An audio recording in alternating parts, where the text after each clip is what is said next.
Y tenemos un rato ahora para charlar un poco. Si tienen preguntas a Rafael, a Peggy, a mí. Si tienen preguntas a Cristina, las puedo tomar nota y enviarla. A Cristina es una persona muy buena, buena ola y les va a contestar seguramente. O sea que,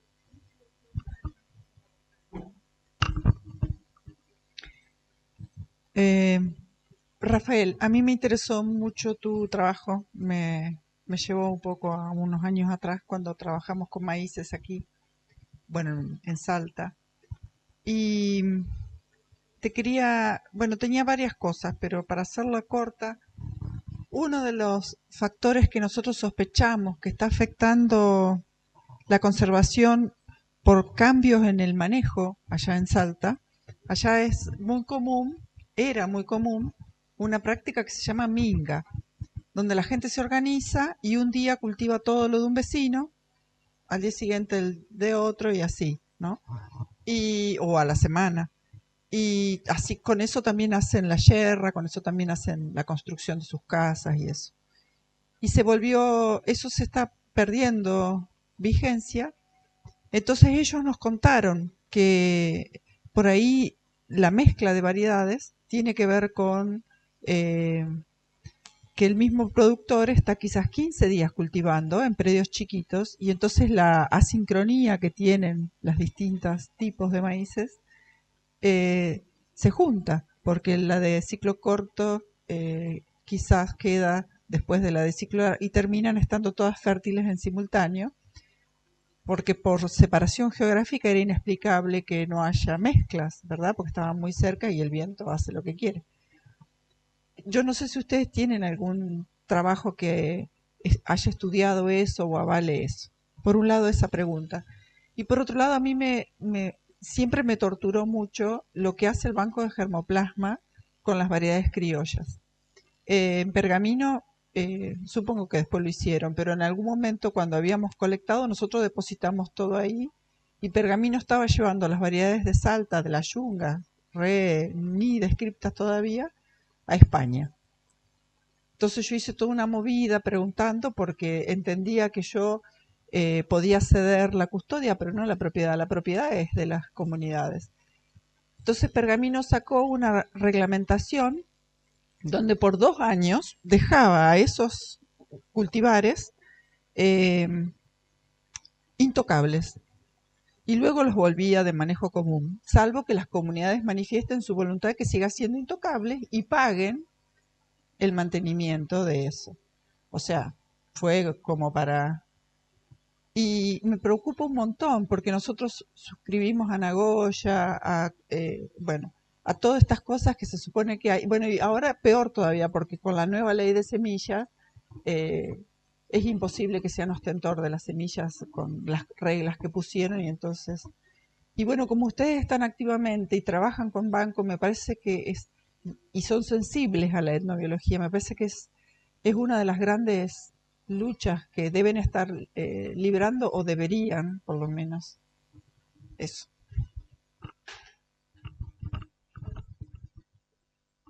Bueno, muchas gracias. Está buena la pregunta. Capaz que empiezo por lo del final. Eh, Banco de germoplasma. Sí, es un problema. En Uruguay los únicos que tenemos variedades criollas actuales es Facultad de Agronomía. Nosotros cuando hicimos la colecta, un poco con inspiración porque no era algo acostumbrado en Uruguay y el proyecto lo exigía por la normativa de Brasil, hicimos un acuerdo libre informado previo donde se le decía a cada productor, productora que esas variedades solo se iban a usar para esa investigación y si tenía otros usos se iba a informar. Claro, pues, consultar, está bien. Claro, pero bueno, fue a nuestro banco y en el caso de Brasil, bueno, en realidad ahora va a ir a Senargen, pero también en custodia, no les cobran nada y tiene que haber una autorización para entregar. Voy a hablar del caso nuestro, que es el que conozco más. En realidad, ese es el criterio. y es la normativa, a pesar de que en realidad, y eso por norma de la universidad, la investigación, lo que se colecta es de la universidad. Igual, como la universidad es muy celosa de la información, para nosotros es una garantía que no va a ir para ningún lado sin un acuerdo. Ahora nosotros estamos discutiendo con INEA si vamos a tener accesos copiados como respaldo y qué estrategia, pero es algo que estamos pensando y hay que pensarlo. El banco como eso, tiene que, sí, no tiene, yo hice un relevamiento, encontré de 2000, del 2000 al 2020, más de 10 artículos sobre variedades criollas de Uruguay, colectadas en Uruguay, sin ningún autor uruguayo. O sea, eso, ¿de qué modo salió? O sea, pasa en todos lados. Hay que discutirlo y tenerlo presente y es lo que tratamos de hacer. Sobre lo segundo, pasa, hay algo de flujo, pero las experiencias es que bueno, a mí me preocupa más otra cosa. La experiencia es que las mujeres consiguen mantener diversidad, aunque sea mucha cantidad, y los hombres, ¿no? Entonces ahí hay un tema cultural, forma de manejo, tamaño, y elige, siembra algo o siembra lo que me sobró. Son dos estrategias.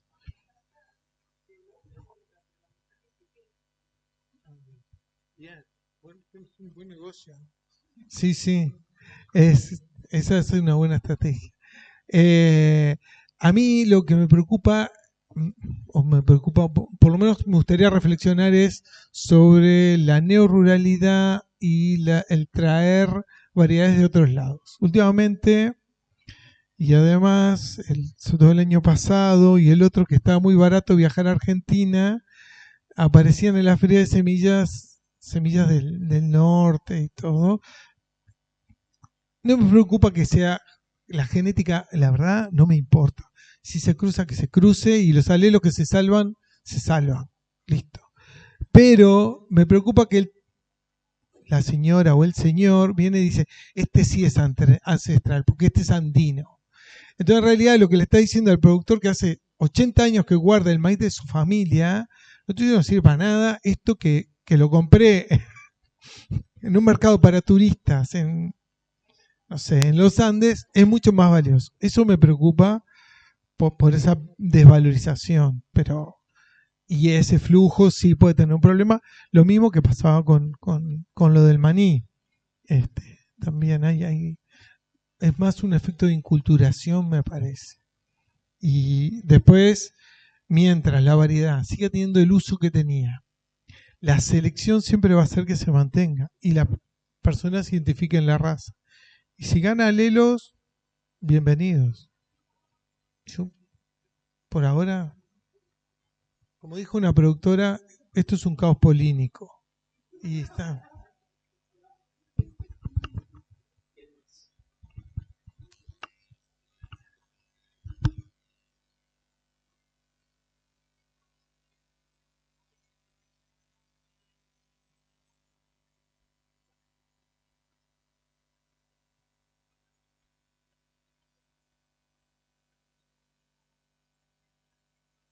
La diferencia entre poblaciones conservadas y manejadas, que era ese FCT de 0,14, ¿tienen alguna sospecha de lo que está diciendo? No tenemos los mismos paquetes de un lado y de otro. ¿Hay alguna sospecha de que puede ser? ¿Hay características de ciclo de algo o estamos por...? Por un lado... por el tema de la... Tengo que responder desde acá. Bueno, por un lado, el tema que conserva la diversidad genética se conserva por un tema también del número efectivo alto de estas poblaciones históricamente. Entonces creo que, bueno, la conservación de la diversidad genética también se da por ese tema, ¿no? Y la diferenciación para mí tiene que ver con, como decía, quizás tema del flujo génico, que puede llegar a estar interrumpido porque, bueno, son distantes. Es cerca, pero bueno, entre algunas de las poblaciones está fragmentado, digamos. Hay parches, obviamente, que conectan, porque la península está cerca de los parques, pero también hay zonas en donde el flujo está interrumpido. Entonces, para mí, tiene que ver con una cuestión de flujo génico y de fragmentación, digamos, básicamente. Por eso la diferenciación entre ellos.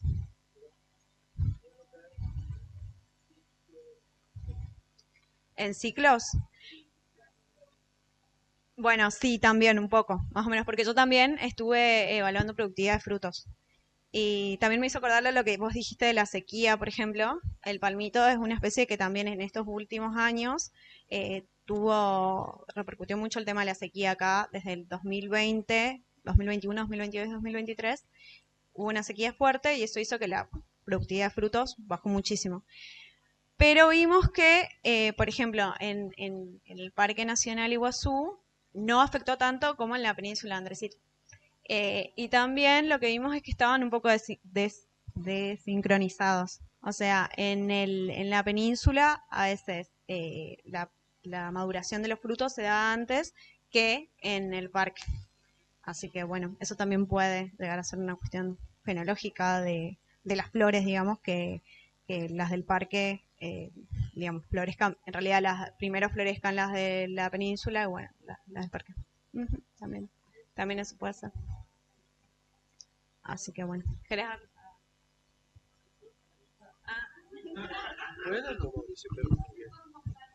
Sí, pero hacerlo en el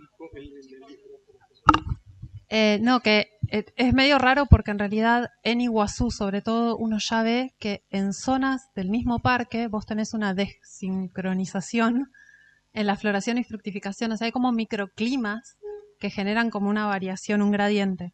E imagino que eso debe impactar bastante en la fenología de las especies ahí. Entonces, pensando ya en la distancia, en la fragmentación y todo, es como que muy probable que eso es una cuestión de microclimas y de cositas que pueden variar mucho de un año a otro encima. Así que no sé si realmente impactará en el índice. O sea.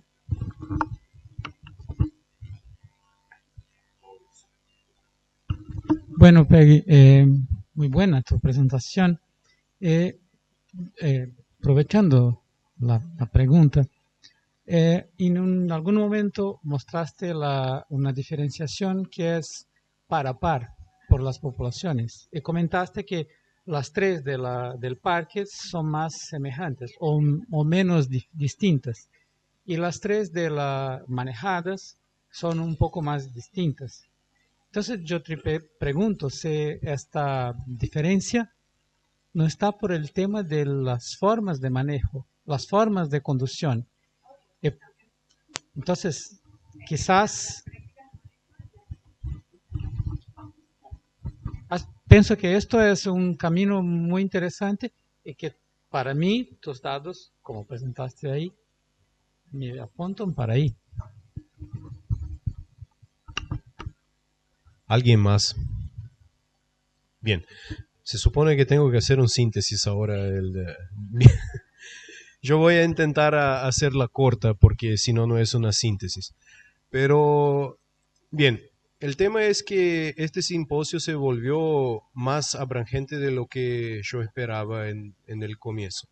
Nosotros hablamos acá hoy bastante de las interfaces, potencialidades entre genética y etnobiología, pero la cosa fue adelante. Nosotros tenemos los ejemplos que traje Rafael de las sinergias que puede haber cuando trabaja con la gente de la bioquímica, con los microbiologistas. Aliás, la microbiología es algo que tiene mucho a beneficiar la etnobiología. Se descubre cada vez más cosas muy interesantes, bacterias, microbios que se hacen cargo de procesos que hasta ahora nosotros no sabíamos que existían o cómo se daban. ¿Okay? Entonces, me quedo muy contento porque la cosa fue bien más amplia que simplemente genética y etnobiología. Y tomando prestado una frase de Rafael y modificando un poquito, aunque nosotros tengamos que nos descalzar de la fitotecnia para entrar acá en las highs, capaz que la fitotecnia puede ofrecer herramientas para que nuestra vuelta al inicio sea un poquito más exitosa. Me parece que uno de los temas claves es a cuáles intereses están subordinadas las herramientas que son utilizadas. Por ejemplo, edición genética. Nosotros estamos al borde, creo que en menos de 20 años tendremos la capacidad de hacer edición genética completamente precisa. O sea, si queremos trocar una adenina por una timina, vamos a hacer eso con 100% de precisión. Pero, ¿a cuáles intereses la edición genética va a atender? ¿A cuáles intereses la transgenia atiende hoy? ¿A cuáles intereses la revolución verde atendió? O sea, es una cosa de poner adelante el interés de la sociedad amplia y no del capital, me parece. Y una otra cosa que me llamó atención y que quisiera hablar porque conecta con lo que pasó anoche en Xolas, que fue una cosa muy linda de ver los jóvenes formando una red de etnobiólogos justo en un tiempo de mucha dificultad. O sea, es incluso ecológicamente lógico que si tenés una dificultad tenés que cooperar. O sea, hace mucho sentido desde muchos puntos de vista. Pero, sí, resiliencia. Pero anoche yo estaba ahí sentado oyendo lo que estaban hablando los chicos y intenté visualizarme en la red. Fíjense, yo me siento joven todavía. Sí. Yo todavía me siento en posición de contribuir con algo, pero yo no me siento etnobiólogo, porque mi camino de formación fue distinto, aunque yo reconozca la importancia de todo eso. O sea que el hecho de que yo no me sienta etnobiólogo, de que alguien no se sienta genetista, no puede ser un obstáculo para que nosotros colaboremos juntos. Y creo que todos los ejemplos que se han detallado acá hoy señalan eso que acabo de decirles. Juntos somos más fuertes y juntos en la verdad podemos hacer investigación que después no se va a terminar, como bien dijo Cristina, con la publicación de un artículo, pero se va a terminar con un banco de germoplasma que a 40 o 50 años atrás no les dio un poroto de importancia a lo que era el conocimiento, hoy devolviendo semillas a los agricultores en una época de dificultad. Se va a volver con foros deliberativos donde la gente va a decir cómo es que vamos a manejar algo o lo que es importante tener en cuenta en la lógica de manejo. Se va a volver en cambios de reglamento, se va a volver en indicaciones geográficas para un producto y todo más. O sea, la cosa no termina simplemente en la oficina cuando tenés aquel muy gran gusto de recibir el mail diciendo que tu artículo está aceptado y qué sé yo. Bueno, ahí se termina una parte que es importante, pero no es toda. Entonces, para terminar, creo que nosotros todos debemos estar mucho más abiertos a los otros. Creo que tenemos muchas cosas por hacer juntos, especialmente en promover conservación, justicia social y tratar de frenar y modificar lo que los cambios climáticos están haciendo con nuestro planeta y con nosotros y con toda la biodiversidad.